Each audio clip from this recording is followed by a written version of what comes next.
Live from London, this is Bloomberg Daybreak Europe. I'm Lizzie Burden with your top stories. A last-minute edition. Risk sentiment gets a boost with Nvidia CEO Jensen Huang joining President Trump on Air Force One to China. Top of the agenda, Trump says he'll ask Xi Jinping to open up China as his first request, claiming trade, not the Iran war, is his priority. And clinging on for now. UK Prime Minister Keir Starmer remains in office ahead of the King's speech later today, despite a slew of ministerial resignations. Well, a very good morning. Checking in on these markets this morning and the positivity that we're seeing on the MSCI Asia Pacific Index, up 0.4%, masks the action that we saw earlier in the session. We'd seen losses, but the dip buyers have since stepped in. Meanwhile, futures on both sides of the Atlantic are higher this morning on that news that Jensen Huang will go to the ball. He will be going to China after all with President Trump. Now flip over to the cross-asset picture and we have oil lower today after 3 days of gains. Brent trading at 106.29 a barrel. This with Iran talks at an impasse and President Trump also telling reporters that the war's unlikely to feature heavily in his talks with Chinese President Xi. You've got Treasury yields at 4.46 on the 10-year, up after that CPI print beat yesterday. Traders now asking themselves whether this points to a more hawkish Federal Reserve and that dragging bond yields in a similar direction around the world. And finally, we've got the pound there at 135, knocked by the political instability in the UK. So we'll keep an eye on that throughout the day. In terms of the other risk events on the docket, we have two oil reports, of course crucial in the context of the Iran war, from the International Energy Agency and also from OPEC. We also have earnings coming from Alibaba and Tencent, and at 1:30 p.m. London time, even more US economic data, this time in the form of US PPI for April. And the expectation is at the core level, it will have accelerated. Let's set you up for the day ahead.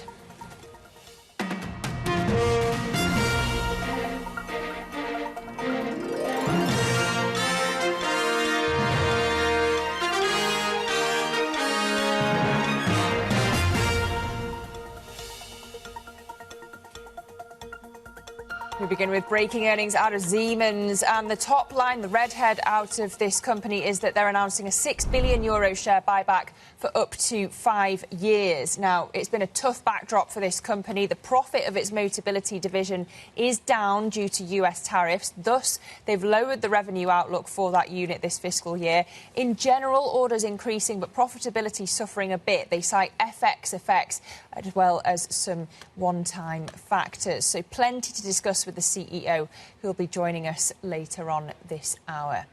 That's at 6:45 a.m. London time. Now, Nvidia CEO Jensen Huang has joined President Trump's visit to China as a last-minute addition, meeting Air Force One on a stopover in Alaska. We can see how that's impacting the markets this morning. Let's go to Avril Hong in Asia. Avril, what are you seeing?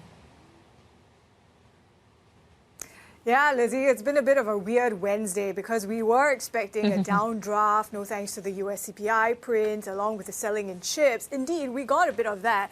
But about an hour and a half into the Asian session, the word that Jensen Huang was joining Trump's trip to China really turned things around and lifted sentiment. You saw the Kospi going from losses of about 3% to where it's sitting now. And I think this really underscores how sentiment-driven the South Korean market is, as well as how retail-driven it is. We saw local retail investors stepping in to buy as foreign funds sold Korean stocks. Now, flip the board. The two boosts for the region's benchmark now, unsurprisingly, are the chip giants in South Korea, Samsung and SK Hynix. If you're wondering why Samsung is underperforming, some of it has to do with this dispute it has with the labor union and the idea that this could raise the risk of strikes at a time where it is looking to accelerate development of its next generation chips. But you are seeing mostly green across these chip-related stocks.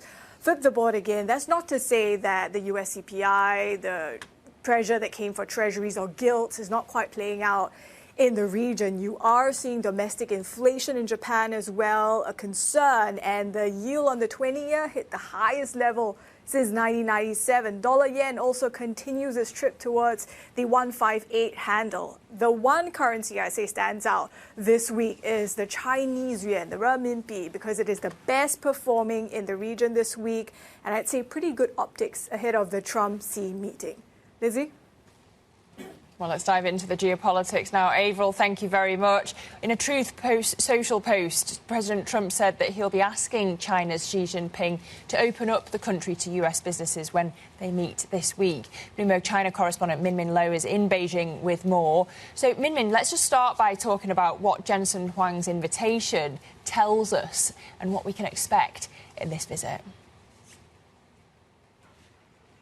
Yes, Lizzie, it was quite a surprise last-minute addition. We found out that Jensen Huang joined Air Force One when the plane was refueling in Alaska, and that really sort of reignited hopes that maybe there could be some movement when it comes to the tech front, right? We know Jensen Huang has been instrumental. He's been a key advocate of closer ties between or the loosening of those tech curbs on China, and we know that it's partly because of his lobbying. The U.S. has now allowed the sale of these H200 chips to China, and yet the Chinese government has not given explicit permission to their local companies to buy from Nvidia, and perhaps because Chinese chips are catching up, especially if you stack a lot of those chips together, they can close the gap with the H200. So will the U.S. consider maybe loosening export restrictions even further to sell a little bit more advanced chip to incentivize China to purchase those chips? You have not just Nvidia, but Qualcomm, Micron, those CEOs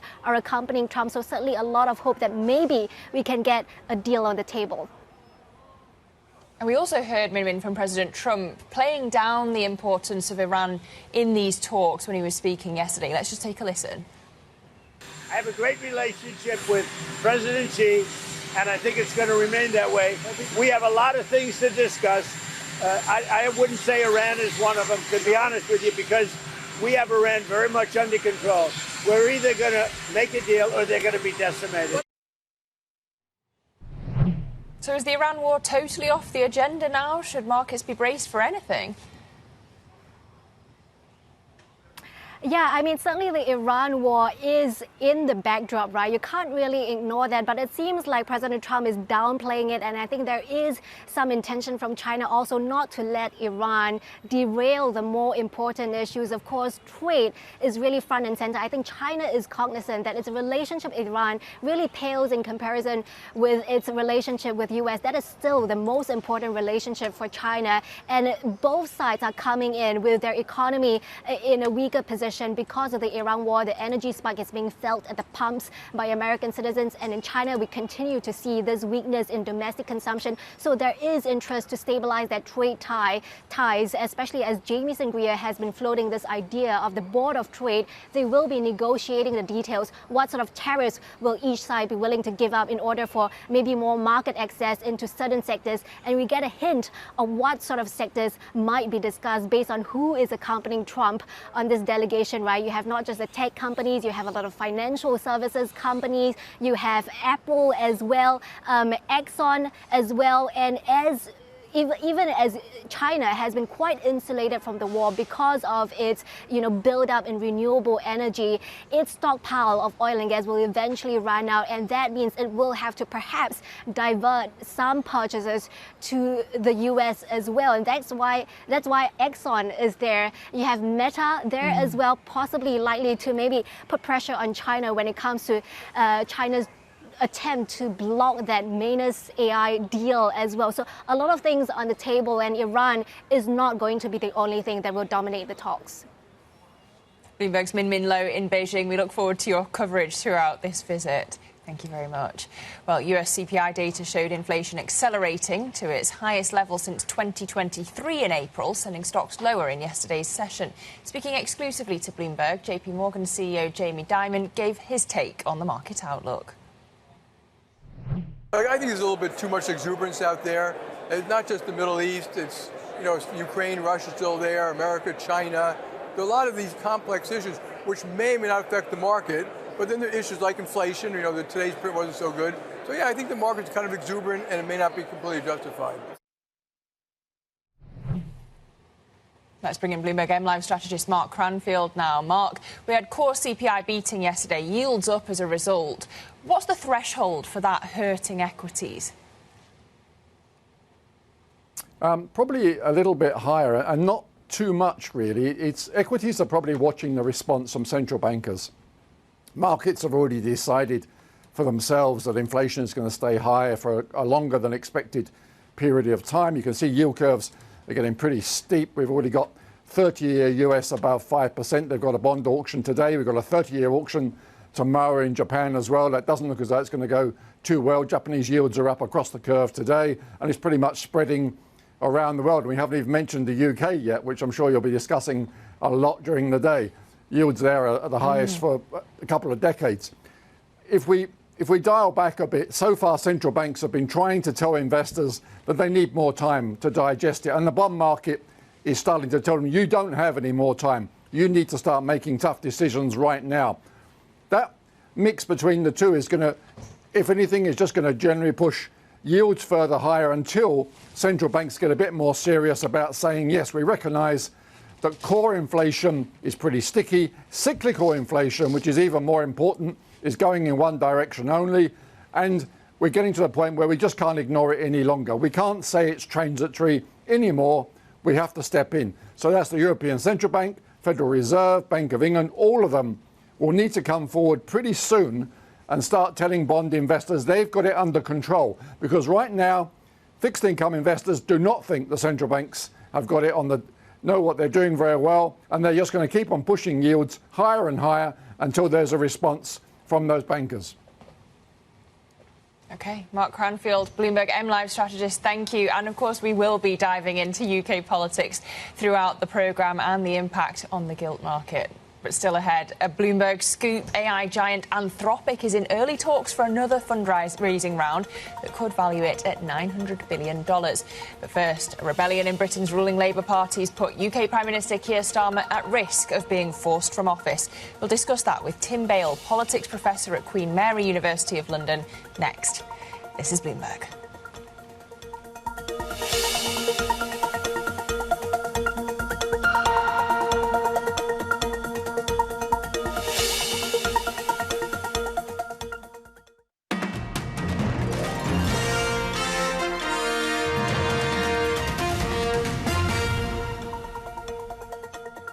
Welcome back to Bloomberg Daybreak Europe, 6:14 a.m. here in London. Now, Keir Starmer has held on as UK Prime Minister despite a slew of ministerial resignations and calls for him to stand down from some 90 Labour members of Parliament. Joining me now for more analysis is Tim Bale, Professor of Politics at Queen Mary University, London. Tim, as always, really good to have you on with us. I want to start with the meeting that we hear is happening between the Health Secretary, Wes Streeting, and the Prime Minister today ahead of the King's speech. Should markets be watching that as a major risk event today? Well, it is a risk event for Keir Starmer. I guess there is a possibility that this is the moment that Wes Streeting says that he can't put up with the situation anymore and he's going to challenge Keir Starmer. Personally, I doubt that is the case because it seems as if Keir Starmer has managed, to some extent anyway, temporarily perhaps, to rally the PLP behind him. He's managed to replace those who resigned yesterday. There was a letter as well from well over 100 MPs saying now is not the time for a leadership contest. So he is probably safe, at least for this morning and today. We'll see over the next week. Well, if Streeting doesn't challenge today, will he have missed the window? Well, I think this is the fear among his supporters. They feel that, yesterday, perhaps the day before, things were slipping away from the Prime Minister. There doesn't look to be an immediate prospect of Andy Burnham coming in. And that is the window for Wes Streeting to make that challenge. On the other hand, I think there are so many signals coming out, perhaps from the membership and perhaps from other Labour MPs, that now is not the time, and then not necessarily prepared to support Wes Streeting, that he might pull back if indeed he was ever intending to do so anyway. We mentioned Andy Burnham, the Mayor of Greater Manchester, of course. I heard one Labour MP telling Times Radio that the bond market will just have to fall in line with Andy Burnham. Do you think that that's a widely held view in the Labour Party? Have they simply forgotten the Liz Truss moment of 2022? Well, I wouldn't be surprised if that's a widely held view on the left of the Labour Party. However, we are talking about a party with over 400 MPs. I am sure many of them are fully aware of what happened to Liz Truss after her mini budget, and are fully aware that, you know, the reality of working in a liberal capitalist democracy is that you do have to take account of the sentiments of those that you are borrowing from in order to fund the public services that the public rely on. So I would have thought that's a minority view. But listen, Andy Burnham himself, in some ways, got himself into trouble a few months ago when he said, you know, the government should no longer be in hock to the bond markets. I think he probably regrets that statement. And I would have thought, actually, most market makers realised that was probably Andy Burnham speaking out of turn and doesn't necessarily reflect the views of what is generally quite a pragmatic politician. Yeah, I wondered if you think that actually, if he were to become Prime Minister, some true centrist colours might show, and he's just saying this to get the job, and then actually he'd be more friendly to the bond market in office. Well, that certainly wouldn't be the first time that a politician has done that. I mean, one of Andy Burnham's strengths, as far as many Labour MPs are concerned, and indeed many Labour members, is that he does have supposedly the ability to unite different wings of the party. That does sometimes mean obviously saying different things to different people. That used to be something that was rather easier to do, but now with 24/7 media, including of course yourselves, that becomes more of a problem. I would have thought, given his record in Manchester of actually getting things done and being able to bring people together from various interests, that we wouldn't be likely to see some great intervention from Andy Burnham that would scare off the markets. So I think markets can be fairly confident that if it does happen, of course we don't know it will happen in the future, Andy Burnham will be a reasonably pragmatic Labour politician and not some left-wing firebrand. Well, as part of that pragmatism, Tim, could you see a world in which there's a Andy Burnham Prime Minister and Rachel Reeves staying on as Chancellor so that he can bring the charisma and she can keep a lid on markets? I guess that could happen temporarily, but it would be quite unusual, I think, for a Prime Minister to come in and keep the same Chancellor, at least for a long time. You know, we do have the Liz Truss to Rishi Sunak model.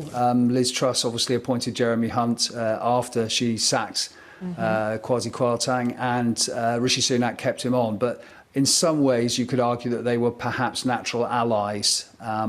I'm not sure Andy Burnham and Rachel Reeves is necessarily a kind of partnership made in heaven. But listen, I mean, if Andy Burnham wants to make sure that he keeps the markets on side, that might be a move he wants to make. I'm not sure it will continue for too long afterwards, because Andy Burnham will want to stamp his authority over Labour's economic policy as well as over the country as a whole.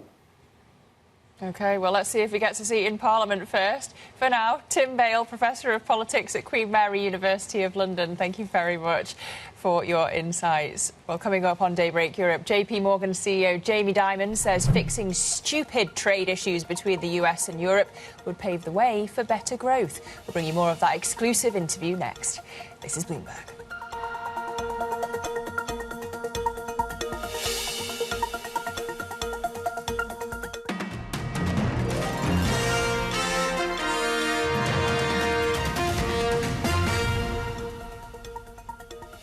Welcome back to Bloomberg Daybreak Europe. Now, the JP Morgan CEO, Jamie Dimon, has warned the UK that the bank could reconsider plans to invest billions in its new London headquarters if Britain becomes hostile to banks again through higher taxes.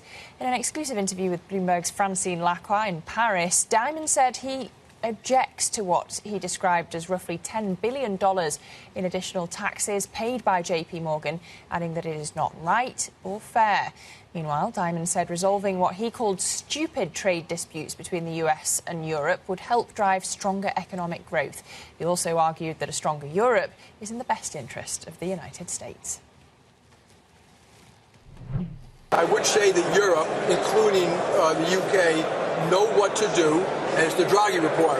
There are 300 items in there, common capital markets, common regulations, allowing cross-border in the EU competition. There's huge regulatory, not tariff, but regulatory burdens. They need to do the same thing in the UK. I think Keir Starmer is a very smart guy. Politics is really tough. They're in a bind because of debts and deficits, and they inherited a lot of that.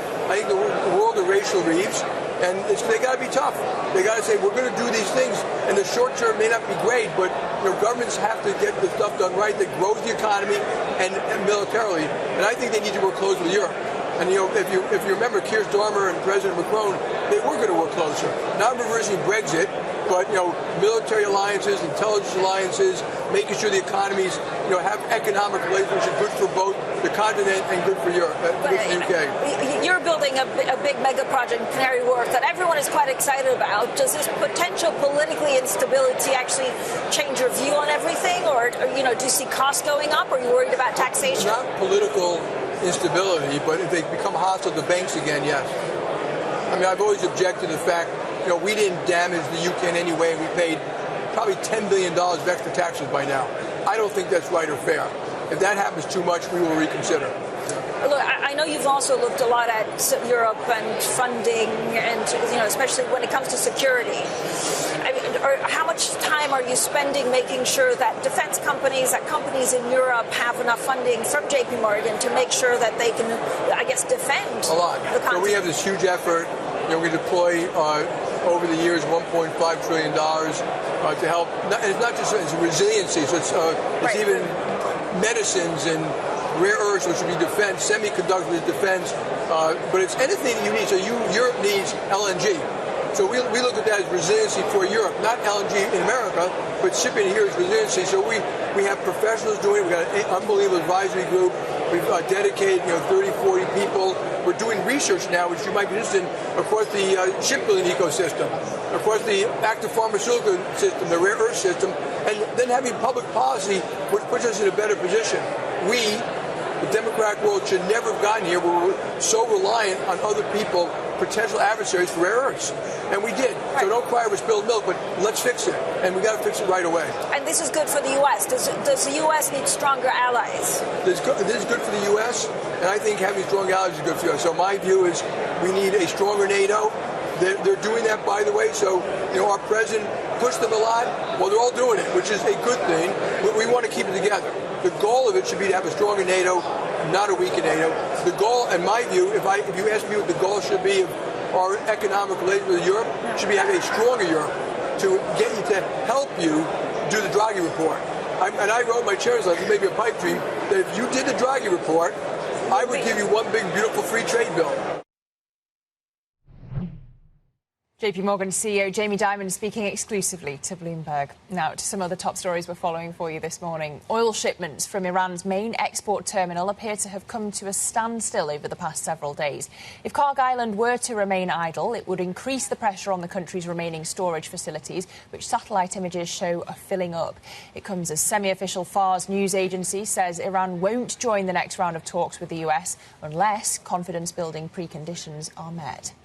Elsewhere, a US appeals court has temporarily paused a ruling that declared President Trump's latest tariffs illegal as the judges weigh the administration's request to allow officials to keep collecting the levies.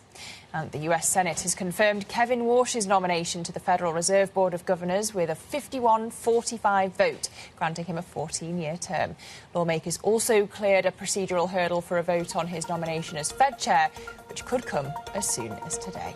Well, coming up on the programme, UK Prime Minister Keir Starmer clings on despite calls for his resignation. More on the latest political upheaval in Westminster coming up next. This is Bloomberg.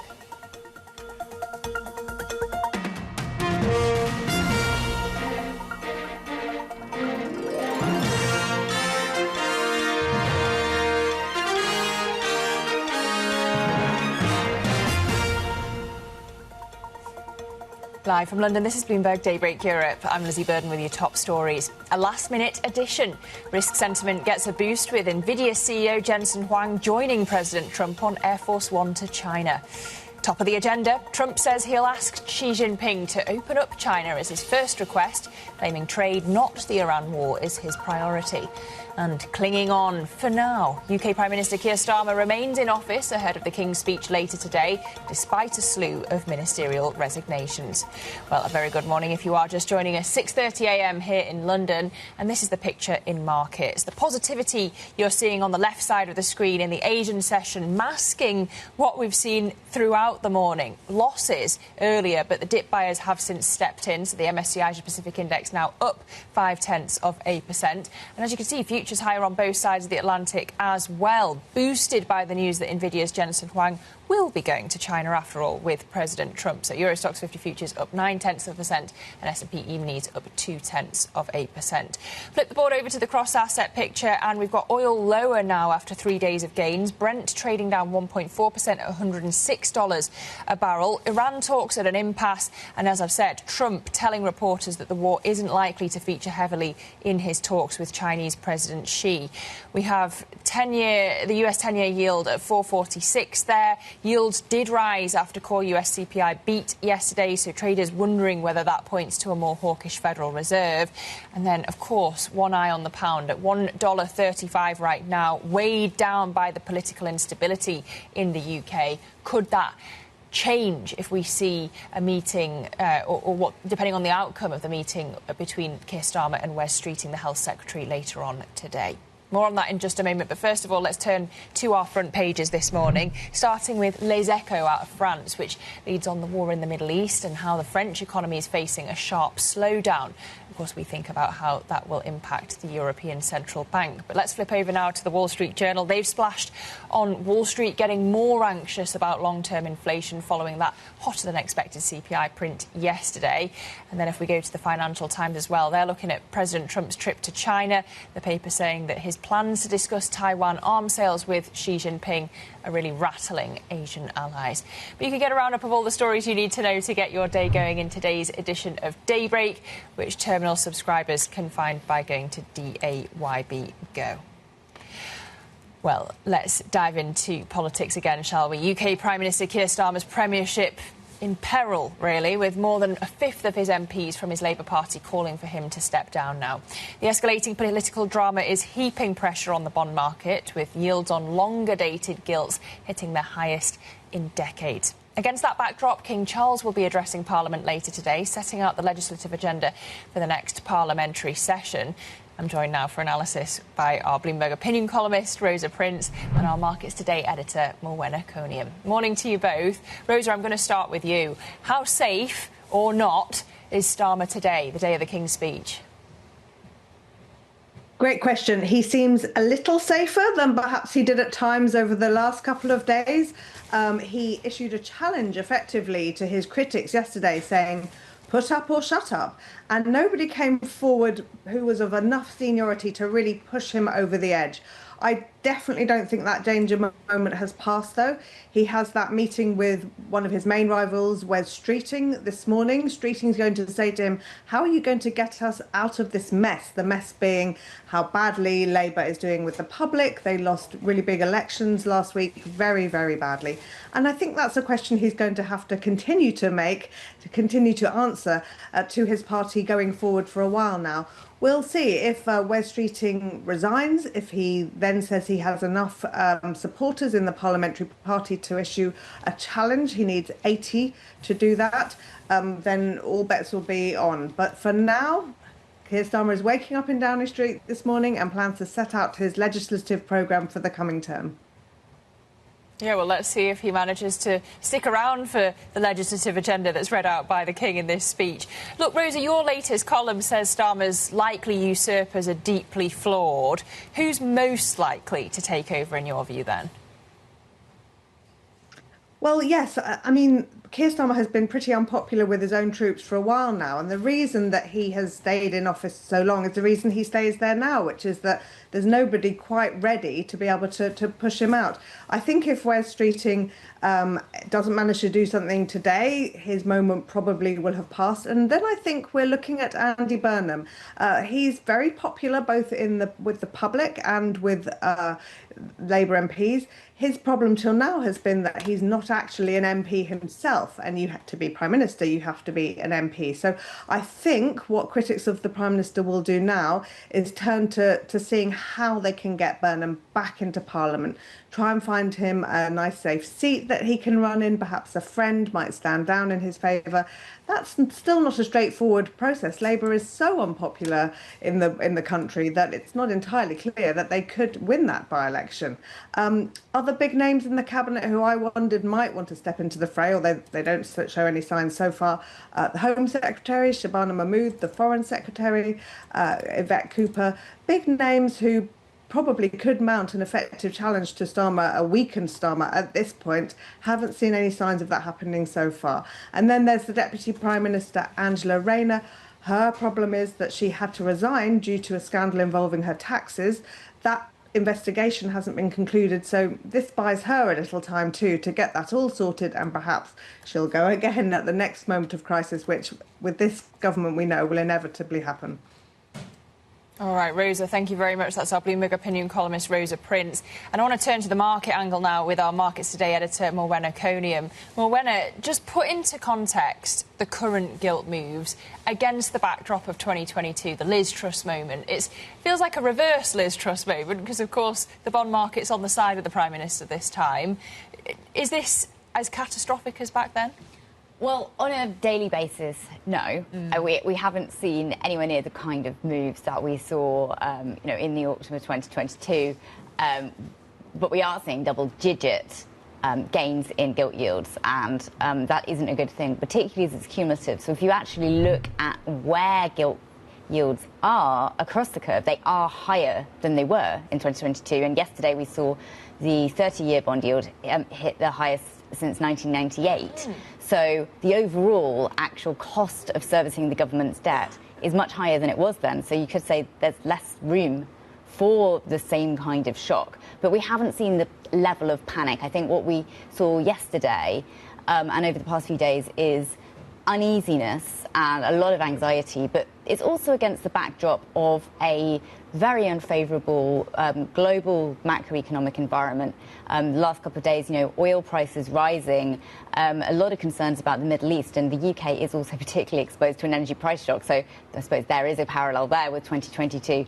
But in terms of the move that we're seeing in the gilt market, it's not only down to domestic politics. We've seen bond yields moving across Europe and elsewhere as well. They've been rising, so the cost of servicing debt everywhere is going up, just going up more so in the UK because we've also got this political uncertainty as well. And Rosa just set out the runners and riders who are most favourable, most likely when it comes to the Labour Party. But what's the best and worst case scenario in terms of those runners and riders for the bond market? Well, the bond market tends to favour fiscal prudence, and we saw this last year when there was a brief moment of concern about Rachel Reeves. The bond market really did panic. They actually have generally quite liked her in terms of her messaging about being fiscally prudent. She's very firm on these fiscal rules that she's put in, and that was there really to reassure the bond market. It's something Andy Burnham has quite specifically said that he doesn't really appreciate. He said stop being in hock to the bond market. And anyone who is to the left of Chancellor Reeves and Keir Starmer would be seen probably unfavourably by the bond market because they are more likely to want to spend more money. That's usually comes from borrowing. If it's not going to come from borrowing, because borrowing levels are actually at the highest level since the Second World War, then you have to look at higher taxes.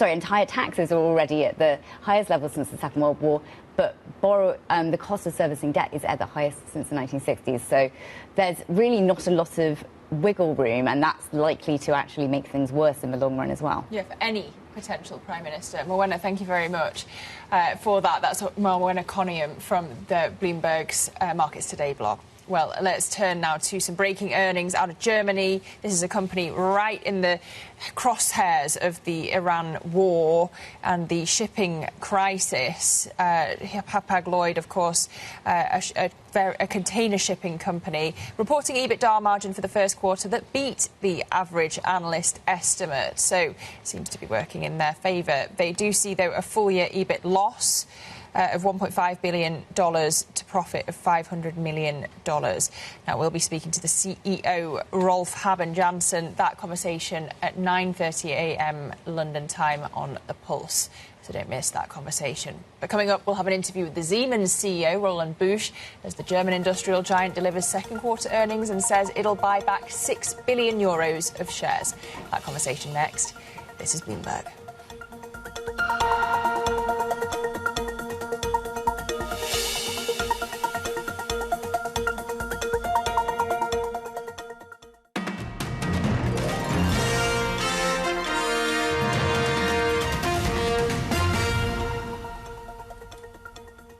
Now to some top corporate news. Sam Altman testified in court that he felt extremely uncomfortable when Elon Musk allegedly demanded total control over OpenAI's future for-profit arm and suggested his children could inherit that power. Musk is suing Altman for allegedly enriching himself and betraying OpenAI's original mission. OpenAI has argued that Musk's lawsuit is primarily an attempt to undermine a top competitor to his own AI company, xAI. Elsewhere, CME Group and Silicon Data are teaming up to create a futures market for computing power, a key source driving the AI boom. The contracts would aim to help traders and financial and tech firms manage volatility and compute costs. CME's CEO says that compute is the new oil of the 21st century, and creating a futures market could make the costs more transparent.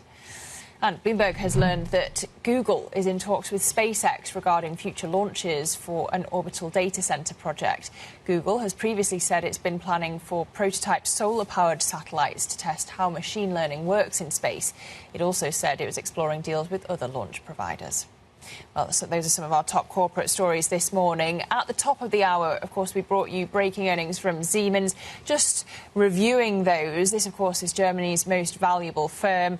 They've said that they're going to repurchase as much as €6 billion after orders across the company's key divisions climbed. It's been a tough backdrop for this company, but that buyback to extend over a period of 5 years, and the move really suggesting that the company is confident in its cash generation, even as it pointed to that difficult geopolitical backdrop. Anna Edwards spoke to the Siemens CEO, Roland Busch. There's a lot of uncertainties. We have the war. We have impacts on the supply chains, primary, secondary impacts. We see an inflation going up that can hold back also the market for a while. Germany just released a number which is 2.9% in inflation, United States 3.8%. So it's still a lot of things going on in the market, and therefore we are a little bit cautious for that. What are the primary and secondary impacts of the war or wider geopolitical tensions on the business then, Roland?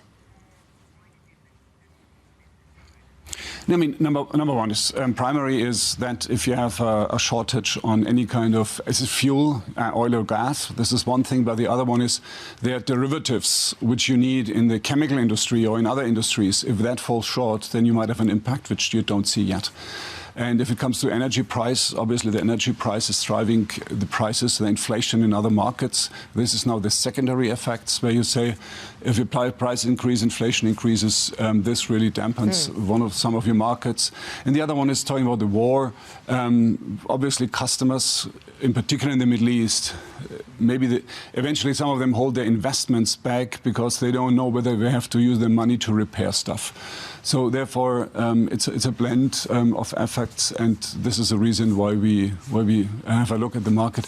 So far, I mean, as you saw, confirming our guidance, we believe that we can pull the rest of the year through as planned, or even better. Okay, so no change to the overall guidance, but you have increased guidance for digital industries.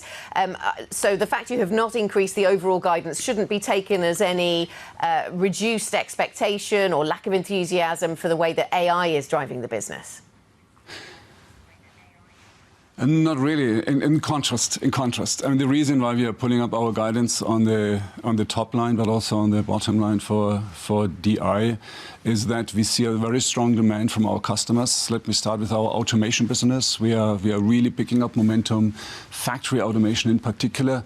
We have a very strong growth also in China from our new developed product, value for money products in China. They really pick up momentum. Remember, we launched 18 months ago, 16 of them, another 9 months, 26 of them, or recently 26 of them. They really hit the market very well.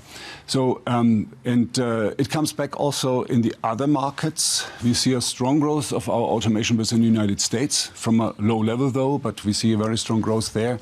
So this is one piece. The other one is software. We have a very strong increase in our software revenue. It's 14%. Which is very strong, and this is across our whole portfolio. The last point is AI.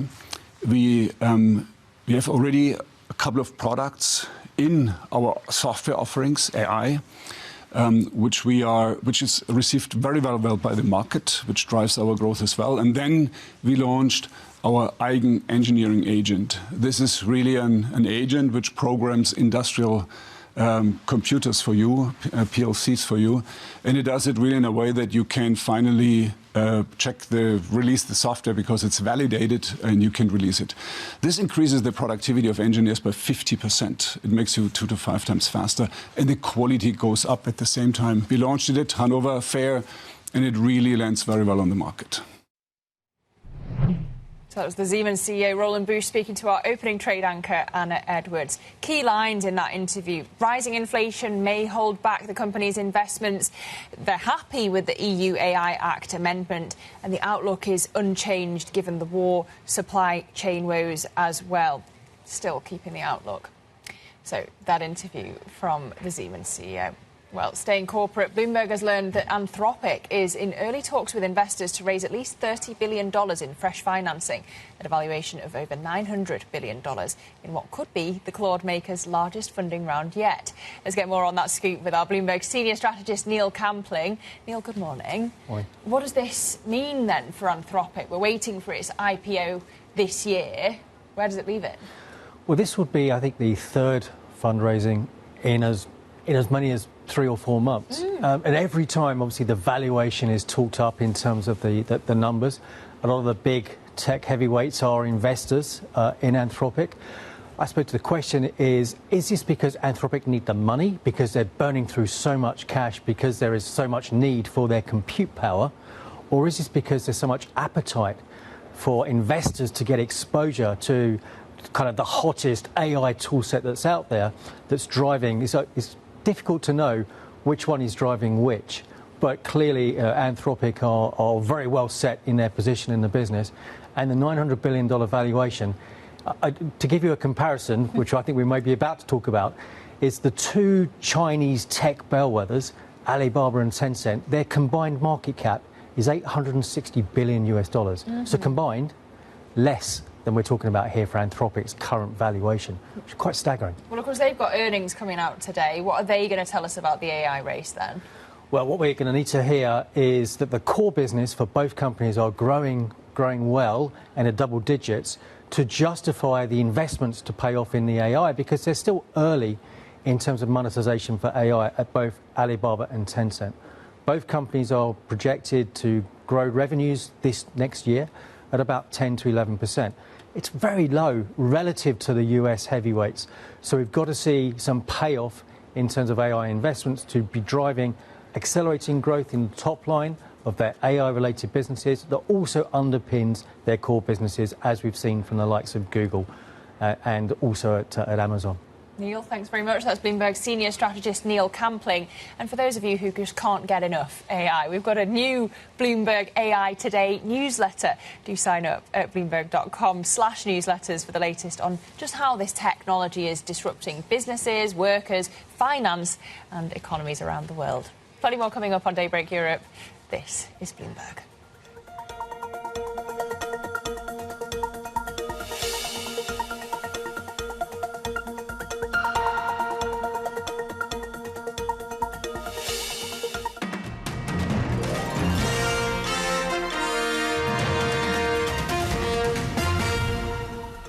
I think inflation and rates is where my mind goes. I think it's going to prove more challenging to get inflation down. In many economies around the world, with rising energy prices, they affect everyone really around the world. And I think there'd been a hope that, hey, we can tame the growth of inflation that really stayed with us out of COVID. But it doesn't look like that's going to be the case. And if inflation stays high, rates are likely to stay high. The General Atlantic CEO Bill Ford speaking there. So inflation top of mind for him, and worryingly, if you take a look at this chart, inflation in the US, which is the blue line, is not as high or is lagging the Bloomberg Commodity Index when it was last this high. Take a look at the gap between the two lines here on the right. Could this be a bad omen for Kevin Warsh as he takes over at the Fed? But take a look. Flipping the board at the reaction in equities. Actually, they took the print in their stride for the most part, but semiconductor stocks not so much. So take a look at that little dip there. Of course, semis have been outperforming the broader market more recently in this context of low volatility. That's the blue line. But there's one more chart I want to show you this morning, and of course that concerns the UK. We have had so much political uncertainty in Westminster, that pushing up long-end gilt yields. This is the 10-year, really outsized moves on the 30-year as well. 1998, the last time that we saw 30-year yields this high. But the blue line is the 10-year, and the white line is the odds of Keir Starmer being out by the end of the year. In fact, dipping overnight. So has Keir Starmer improved his situation over the past 24 hours? We'll see over the next 24. He's going to be meeting the Health Secretary, Wes Streeting, before the King's speech later on today. But to save all of these charts, to take a look at any of the charts we've used on Bloomberg TV, in fact, do go to CHRT TV Go on your terminal. In terms of the risk events on the docket for today, we've got two big oil reports from the IEA and OPEC. We've got earnings coming from Alibaba and Tencent, and of course we've got the PPI print for April coming out of the US at 1:30 p.m. London time. The Hapag-Lloyd CEO will be on the pulse at 9:30 a.m. and the opening trade is coming up next. Anna Guy and Tom will take you all the way to the open. This is Bloomberg.